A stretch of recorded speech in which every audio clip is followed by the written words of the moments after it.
This segment is all about exit planning for your business. Welcome to the program. I'm Mark Imperial, and the segment's brought to you by booksgrowbusiness.com. It's the place where busy professionals get their books done and published to lead their fields, educate consumers, and to leave a legacy. Joining me on this segment is Jeffrey Cullen with Sunbelt Business Brokers. Jeffrey, welcome to the show. Thanks for having me, Mark. Good to be here. Tell us a little bit about your work and specifically, who are the types of folks that you help?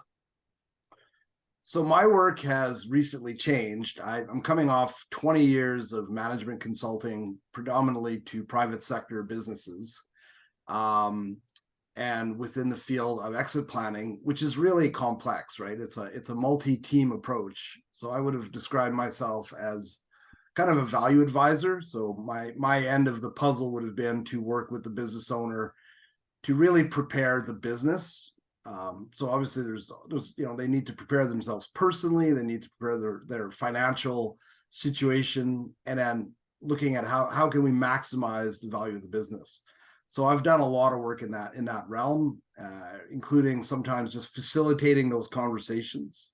And then just recently, early 2023, actually, after 20 years in that game, an opportunity came up to join Sunbelt as a business broker. And I've jumped onto that because it still puts me in that sort of team, just a different position now. So for business owners, they're so great at their passion, growing their business and growth. How much thought do they put into the actual exit and selling of the business? What have you found? What kind of preconceived notions do they hold? Great question. So my personal experience has been very consistent with what like Exit Planning Institute does, those statewide surveys. And, it's always consistent information. People don't tend to think about the future. I think probably the same would apply in their personal lives. And they always, I think, seem to think that the runway is much longer than it potentially can be, because as we know, something like 1 out of 5 exits are involuntary, right, due to some unexpected adverse event. So there's that element of it. Sort of, I still got time someday, and I've had prospects and clients who are in their mid to late 60s who still talk about a 10-year window, and that's certainly something I need to give attention to someday, and that always kind of makes me sort of smile. I think the other misconception a lot of them have is how much their business is going to be worth and how quickly they'll actually be able to sell the business. So these are, kind of universal, let's call them misconceptions that I think a lot of owners have. Gotcha. As you begin to work with clients, do you notice any commonalities or any common mistakes that they all seem to make, or oversights that they make that could sabotage the success of a successfully selling or exiting their business? Yeah, a couple factors I think that are pretty common. One of them, probably the biggest issue, is how dependent is the business on you as the owner or the owners, right? And so we jokingly sometimes will this acid test of, could you take 6 weeks, or if circumstances required you to be away for 6 weeks, would your business be able to survive? And I've had owners, in seminars kind of chuckle and go, 6 weeks, man, 6 hours, and I might as well not just come back. And so, if that's the situation, then if you think about it from the perspective of an external buyer, it's likely the business is going to be really hard to sell because, what are you buying?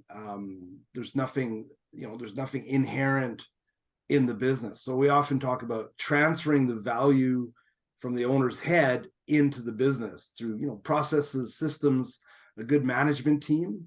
And to me, if you can walk away for an extended period and feel confident that not only are things going to continue, but that it'll thrive, then you've got something saleable. And if you are in that position where the minute I leave, relationships fall apart, things stall, then that's a real big problem. That's probably the number one issue, I think. Great insight. You shared a little bit about your evolution into this business, but tell us what inspired you to even get started in this field and help business owners to begin with planning their exits. How did you get started? Well, my actual original background is mechanical engineering, and I worked for a number of years as an engineering consultant. And one of the things they teach you in engineering school is that engineers can do absolutely everything, and then you get into the real world and start moving up the ladder into business development, project management, and ultimately I was managing an engineering department. And you pretty quickly realize that was probably a bit of an oversimplification. So that led me to go back and do my MBA in the late 90s. And while I was doing that, kind of got exposed to the world of management consulting. I was like, this is fascinating. Like there's an endless amount of things to learn here. It's there's technical side of things, there's the dollar side, there's the people side.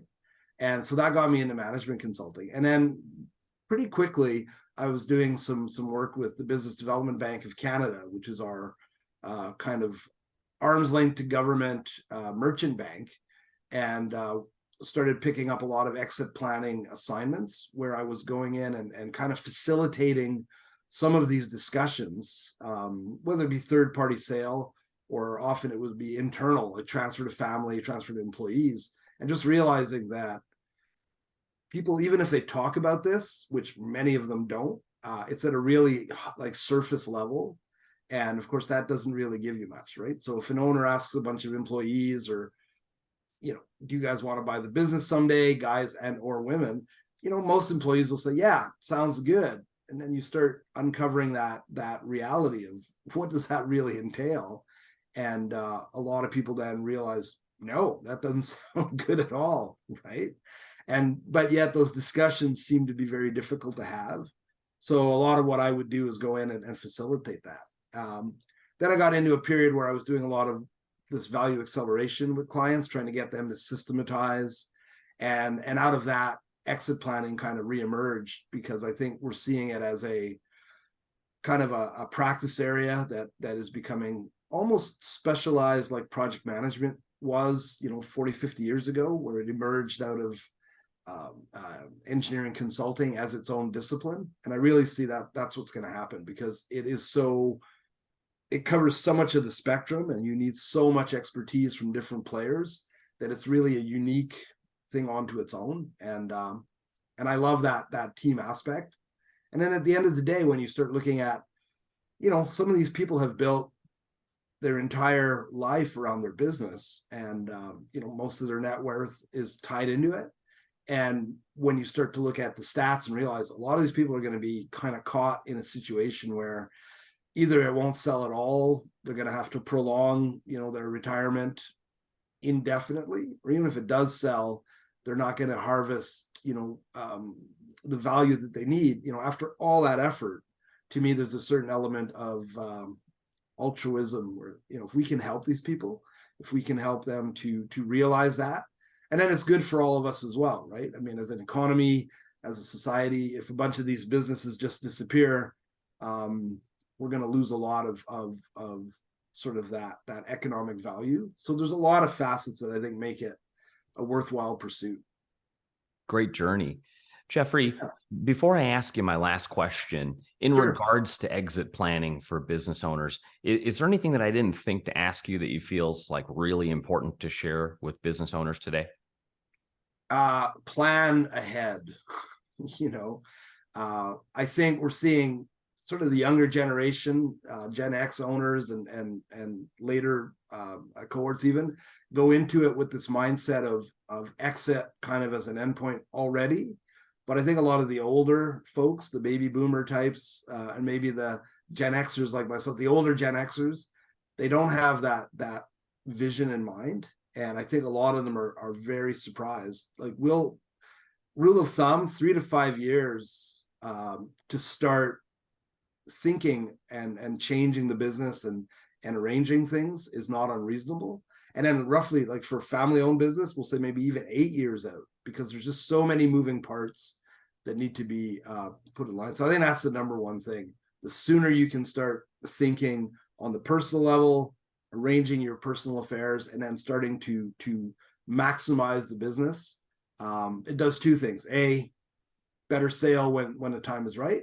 And then also, if one of those unexpected adverse events comes in, you're better positioned hopefully those things never happen. But if they do, if you've already started preparing for when you're in control, you're going to be a much better situation if you're not in control. So I think that's really important. For my last question, for business owners listening who would love to speak with you and perhaps get your help, how can they find you, connect with you, and learn more? Okay, so the website here is sunbeltcanada.com/Edmonton. So you can find me there. You can contact me directly at jeffrey.cullen@sunbeltcanada.com. Or you can phone me directly at my personal line, 780-903-4256.